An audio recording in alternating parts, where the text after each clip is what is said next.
नमस्कार। आपके प्यार और आशीर्वाद के लिए बहुत बहुत धन्यवाद।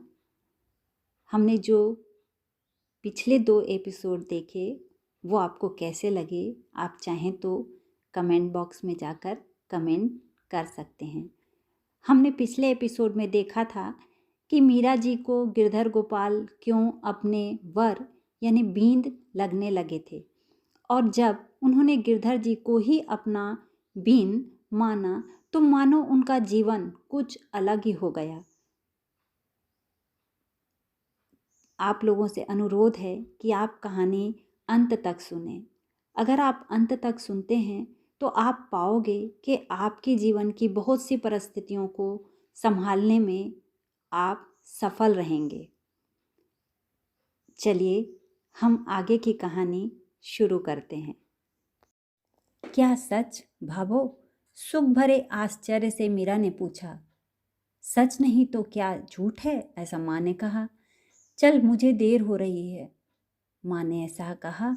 मीरा ने गिरधर की तरफ ऐसे देखा मानो आज उन्हें पहली बार ही देखा हो। ऐसे चाव और आश्चर्य से देखने लगी। मीरा रोना भूल गई।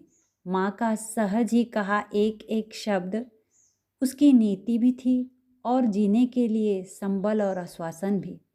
मेरे तो गिरधर गोपाल दूसरो न कोई, मेरे तो गिरधर गोपाल दूसरो न कोई, जाके सिर मोर मुकुट मोर मेरो पति सोई, तात भात भ्रात बंधु आपनो न कोई।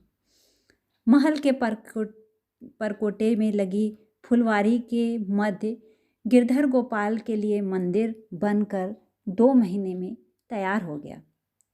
धूमधाम से गिरधर गोपाल का गृह प्रवेश और विधि पूर्वक प्राण प्रतिष्ठा हुई। मंदिर का नाम रखा गया श्याम कुंज। अब मीरा का अधिकतर समय श्याम कुंज में ही बीतने लगा। ऐसे ही धीरे धीरे समय बीतने लगा।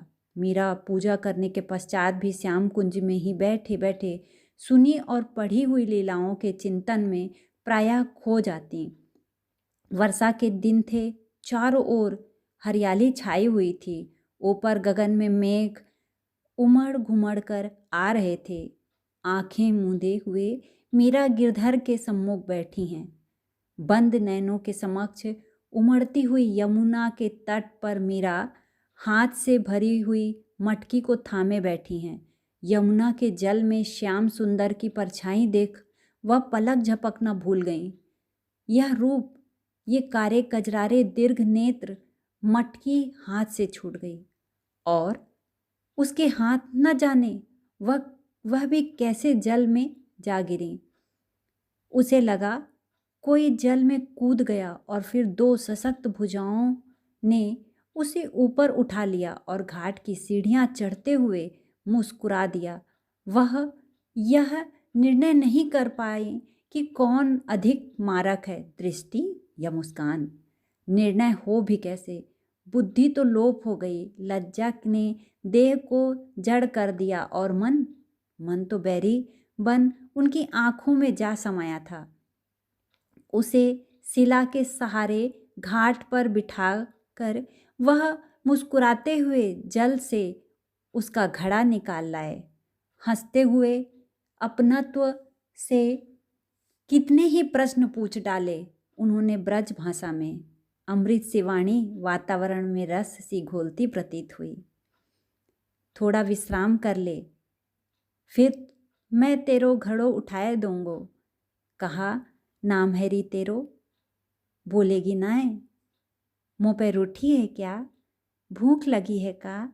तेरी मैया ने कछु खवायो नाय? ले, मुँह पे फल है, खावेगी? उन्होंने फेंट से बड़ा सा अमरूद और थोड़े जामुन निकालकर मेरे हाथों पर रख दिए। ले खा। ये दोनों चीज़ें मीरा जी और गोविंद जी के बीच हो रही हैं। मैं क्या कहती? आँखों से 2 आंसू ढुलक पड़े। लज्जा ने जैसी वाणी को बांध लिया था। कहा, नाम है तेरो? मीरा जी ने बड़े धीरे से खींच कर कहा, मीरा। वे खिलखिलाकर हंस पड़े। कितना मधुर स्वर है तेरो। श्याम सुंदर, कहाँ गए प्राणाधार? वह एकाएक चीख उठी, यानी मीरा जी एकाएक चीख उठी। समीप ही फुलवारी में चंपा और चमेली दौड़ी आईं और देखा मीरा अतिशय व्याकुल थीं और आंखों से आंसू झर रहे थे। दोनों ने मिलकर सैया बिछाई और उस पर मीरा को यत्न से सुला दिया। सायंकाल तक जाकर मीरा की स्थिति कुछ सुधरी तो वह तानपूरा ले गिरधर के सामने जा बैठी। फिर हृदय के उद्गार प्रथम बार पद के रूप में प्रसरित हुए। पद पूरा हुआ तो मीरा का हृदय भी जैसे कुछ हल्का हो गया। पद पाकर जैसे जल दौड़ पड़ता है, वैसे ही मीरा की भाव सरिता भी शब्द में ढलकर पदों के रूप में उदाम बह निकली। मीरा अभी भी तानपुरा ले गिरधर के सम्मुख श्याम कुंज में ही बैठी थी। वह दीर्घ कजरारे नेत्र, वह मुस्कान, उनके विग्रह की मदमाती सुगंध और वह रसमय वाणी सब मीरा की स्मृति पटल पर बार बार उजागर हो रही थीं। मीरा को प्रसन्न देखकर मिथिला समीप आई और घुटनों के बल बैठकर धीमे स्वर में बोली, जीमण पधारो भाई साहब। यानी उन्होंने उनको खाने के लिए बुलाया। अभी थोड़ा ठहर जा, ऐसा मीरा जी ने कहा। मीरा के हृदय पर वही छवि बार बार उबर आती थी। फिर उसकी उंगलियों के स्पर्श से तानपुरे के तान झंकृत हो उठे। अरे मिथिला, थोड़ा ठहर जा, अभी प्रभु को रिझा लेने दे। कौन जाने ये परम स्वतंत्र हैं, कब भाग निकलें। आज प्रभु आए हैं तो यही क्यों ना रख लें, ऐसे मीरा जी ने कहा। और इस प्रकार से मीरा जी ने प्रभु का अनुभव किया। इस कहानी में हमने देखा कि कैसे मीरा जी का जीवन धीरे धीरे गिरधर की भक्ति में लीन रहने लगा और कैसे उन्हें यमुना के तट पर गिरधर जी के साथ होने का अनुभव हुआ। और जब उन्हें होश आया तो उनके हृदय के उद्गार प्रथम बार पद के रूप में प्रसरित हुए, जो आजकल हम लोग सुनते हैं। ऐसा माना जाता है कि जो एक ही चाहता है, एक ही पक्ष को देखता है, एक ही स्थिति के प्रति प्रयासरत रहता है, वह बेचैन रहता है, अशांत रहता है।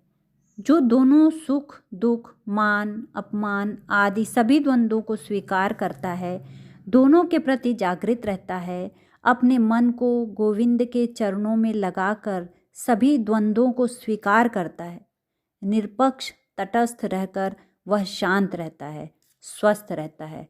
उसे संसार कभी प्रभावित नहीं करता है। कहानी अगर अच्छी लगे तो आप इसे लाइक करें, शेयर करें, सब्सक्राइब करें और साथ ही साथ आप कहानी अंत तक जरूर सुनें। धन्यवाद।